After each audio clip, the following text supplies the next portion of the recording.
The first two strategies break a level. This one's the opposite. We enter when price moves back inside the Bollinger Bands after overshooting them. We'll look at the re-entry idea and how MULTIJACK spots it.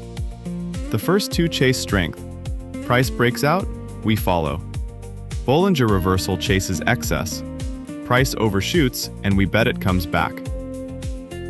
As always, experimental software, not financial advice. Capital loss is a real risk.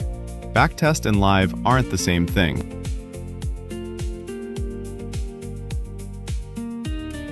Bands on a 20-bar average, plus or minus 2 standard deviations, fixed in the engine, not customizable like N in Donchian.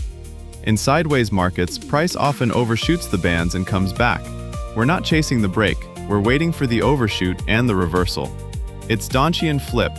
There, crossing is the signal. Here, it's just the setup. Donchian bets price keeps going. Bollinger Reversal bets it changes its mind.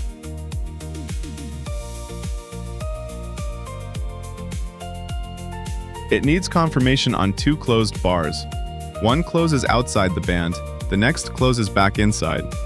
Only then the trade opens. On the following bars open. 3 bars in a row for one trade. Overshoot, confirmed re-entry, entry. Only one position at a time.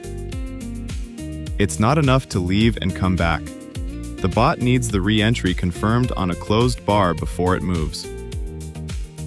That's the entry logic covered. Filters and exits get their own videos.